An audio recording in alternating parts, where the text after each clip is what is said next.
that check. Deep pockets. Well, if we get a shot on the stage, man. Just about. To your left there, Mick. Bischoff. Yeah, sending Gunner and Murphy. They've got those nightsticks. They've got those belly clubs. I've got to go. Wait, hold on. Wait, there's a problem is I can't go as I'm providing valuable commentary here with Mikey and Taz. Yeah, well, all right. We're on numbers. EB wants this to happen. He wants me out of here. Listen, I don't want to cause any problems, so I'm just going to get up and then go peacefully, all right? Oh, so sad we had Mick.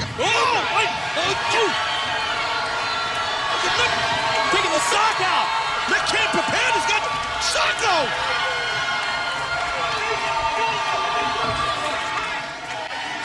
Oh, he just hit him in the head. Crack him. Crack Mick. Murphy did with that baton and nightstick, and now I can see it from here. I don't see it on the camera shot, but they're cuffing Mick Foley. Mick is out. He's out like a light. I mean, that's a potentially dangerous situation for Mick Foley, being hit in the head with the nightstick. Oh, my God, yeah, you know what? You're right.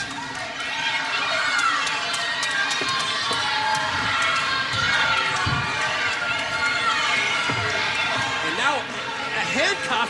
Mick Foley is being led out of the impact zone area, and you know this is all because of Eric Bischoff. Look at this. Here we go.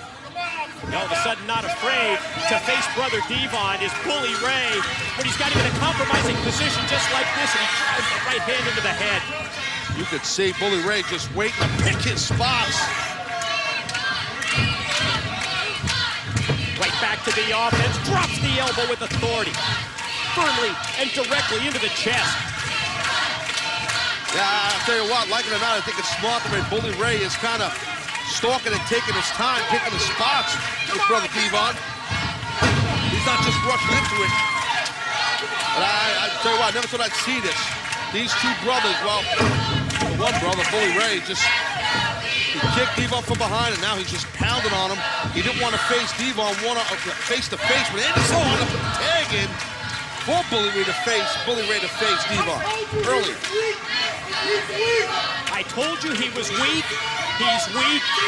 The words from brother Ray, who for weeks has been driving home the point that in his opinion, brother Devon was always the weak link in the 15-year relationship between these two that netted them some 23 tag team championships. Well, look right there, Mr. Anderson, he almost didn't want to tag it. He slapped Bully Ray in his chest. Mr. Anderson, he's not happy that this pop was picked for him. Look at the reaction of Mr. Anderson after that jaw break.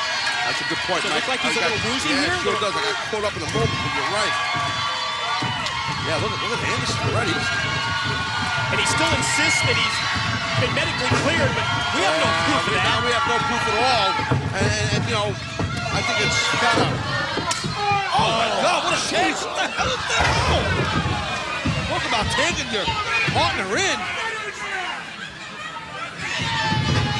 Just chopped the hell out of him and then hip-tossed him into the ring.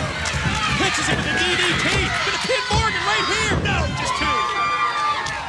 You gotta wonder the physical state of Mr. Anderson. Right now, he looks to be moving pretty good, but Mike, you pointed out earlier in this match, he did look a little woozy there. He didn't look too good after the jaw break. Something we're gonna watch and potentially check this out. Choke slam. Back of his head crashes off the mat. I don't know whether he would have kicked out there or not. Michael, wasn't just the back of his head crashed, his neck and head whiplash.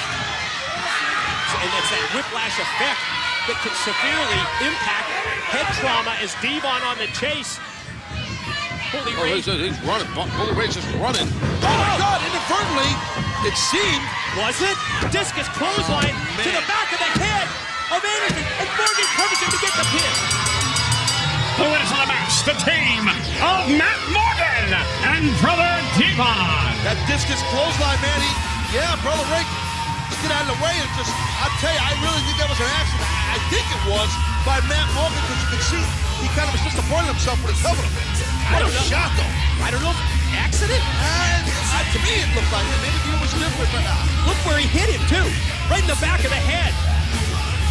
And, you know, again, just to bring you up to speed, we've seen the crusade that Matt Morgan's been on about Mr. Anderson, but these two are opponents from Genesis #1 contenders match to face Jeff Hardy. TNA World Championship. Anderson's hot. Boy, I don't know, Taz. I'm not sure if that was on accident or whether it was on purpose. Questions continue when it comes to these two.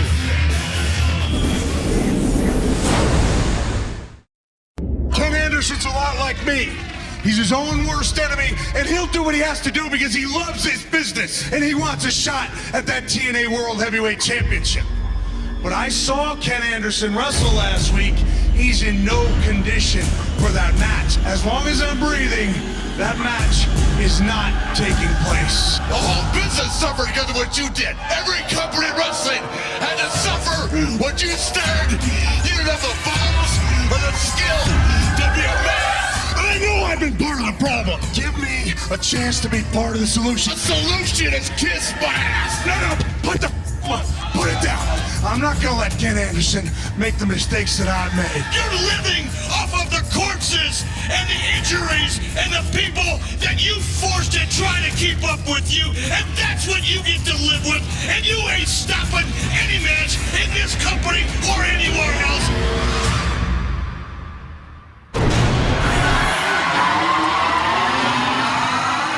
Ladies and gentlemen, at this time, please welcome the hardcore legend, Mick Foley.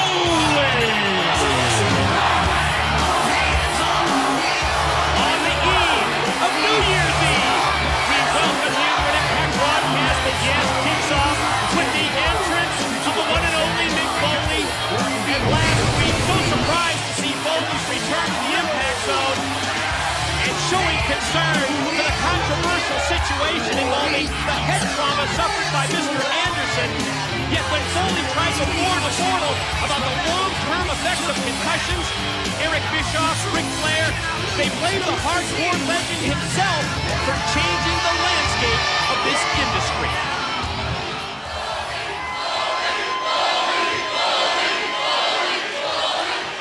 Thank you, and very happy holidays to everyone out there. Unfortunately, the situation I have on my mind tonight is not particularly happy. With that in mind, I'd like to call out a man I know, like to consider a friend. Can I speak to Mr. Ken Anderson, please?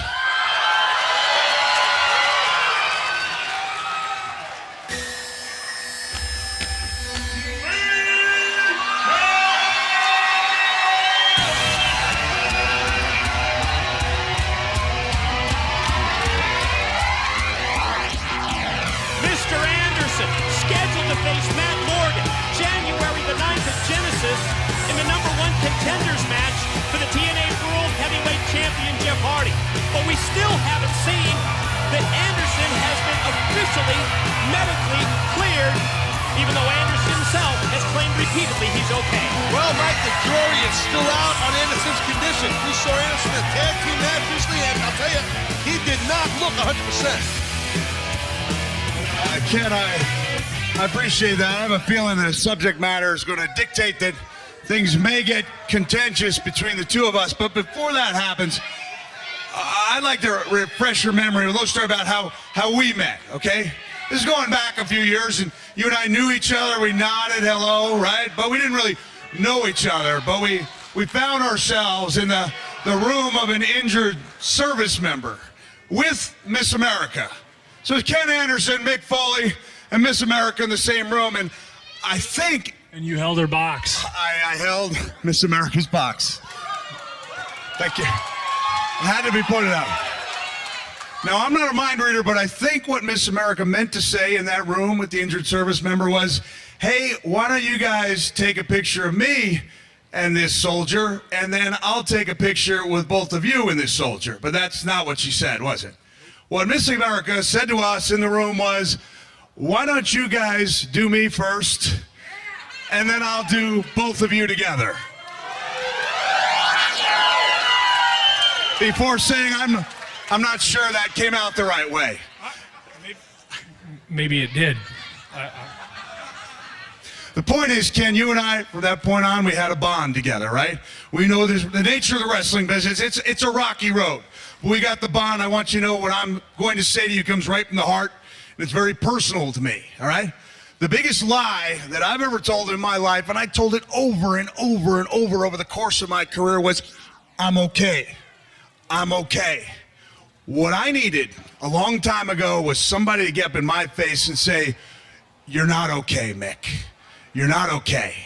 So I'm that guy, Ken Anderson, saying, hey, clearance letter or no clearance letter, I'm saying title or no title shot, you're not okay.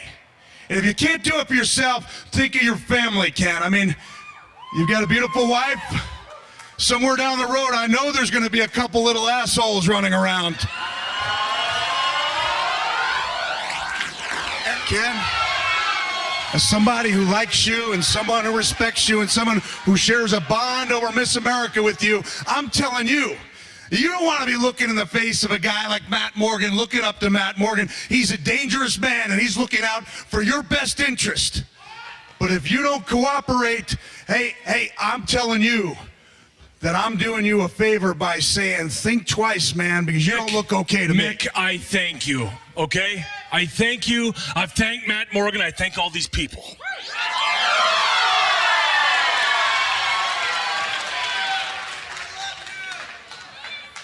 It would be, you know what, if I explained to you how much respect I have for you, it would sound cliche. Everybody said it. I respect you, Mick, and I respect your opinion. However, I find it offensive that you're doubting me, that you're basically calling me a liar. No, you are calling me a liar. I've been tested, I've been checked out, and I've been mentally cleared to compete in this ring against Matt Morgan. I'm not calling you a liar, Ken. All I'm saying is you lack the foresight to look off into the future. You want to look at the future? Look at me. Look at a guy who said he was okay, who was cleared when he may or may not have been. I appreciate you setting the bar all the way up here. Look, I knew what I was getting into when I was diving off ring aprons in the late 1980s. And I live with the effects, man. And I walk like I'm a guy twice my age. And the truth is, since I slipped on the Skechers shape-ups, I'm feeling a little bit better.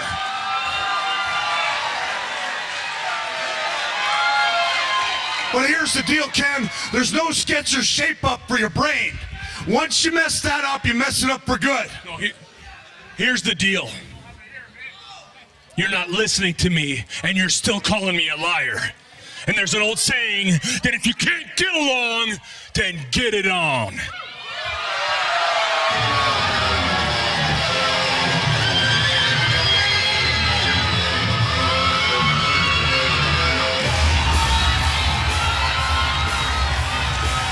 speaking of getting it on, here comes Mr. Anderson's opponent at Genesis.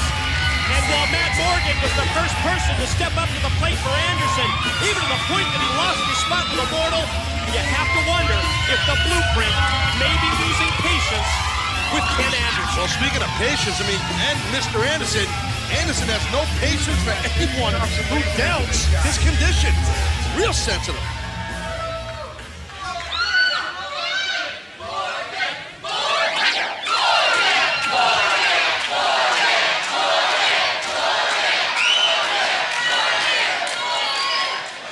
So what's it going to be at Genesis, Ken? Is this going to be a match between two great athletes trying to be the best? Or is this another Anderson con game? Because to be honest with you, Ken, no disrespect, man, from the heart here. One of the very first things I learned in this sport is what? You just can't trust anybody. You can't. And it's a sad state of our business, but it is the truth at the end of the day. But I want to make one thing very clear to you, Ken. Come Genesis, and that bell does sound, it's going to be on.